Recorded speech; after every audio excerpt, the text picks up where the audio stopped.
The good examples of blockchain applications in government services is in former Soviet Republic of Georgia, where the entire land registry of the country and all the transactions and buy-sell agreements for property now are using blockchain, which makes it very secure, very efficient and very quick. Also, there are some other uses of blockchain, potentially electronic auction systems, smart contracts for buy-sell agreements for properties.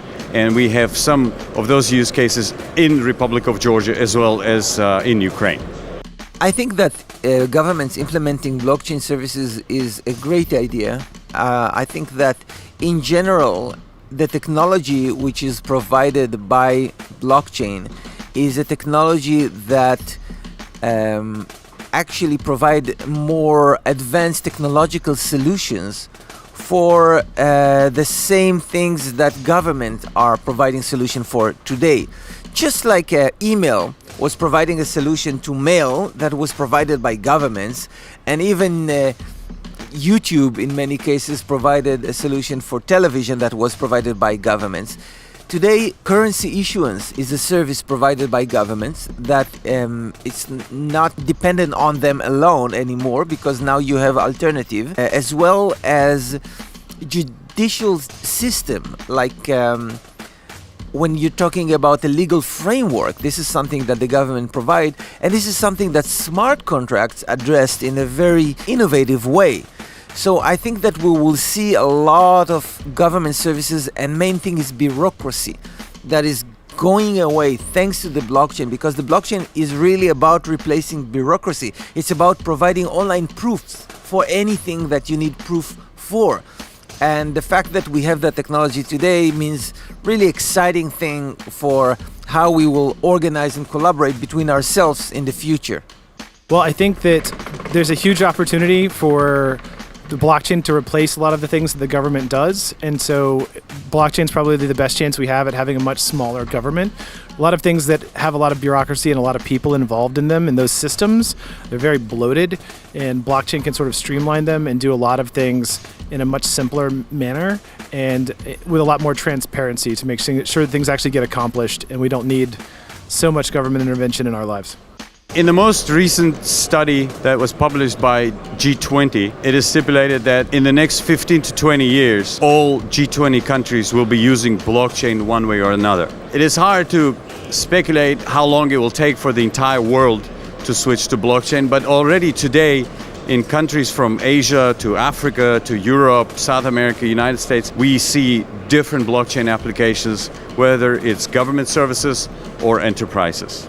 As most of speakers and experts think, I have a strong opinion that blockchain will be a strong enabler for governments and the public sector. What makes the difference probably is that I'm, for example, not a strong believer of private blockchains, and I think a government needs to work with permissioned blockchain. So when it comes to liquid democracy and to public blockchains, people will understand government as a service, and governments right now don't act as a service to citizens. So I think there's a big paradigm that needs to be resolved. But in my opinion, people will place their bet. I mean, that's why I'm in this environment, because I'm a strong believer of public blockchains and tokens, and that people can really interact peer-to-peer and bypass a lot of intermediaries or regulators, which doesn't necessarily mean that I promote tax fraud or turning back to public system. I'm in fact in the business compliance or in the compliance business in crypto.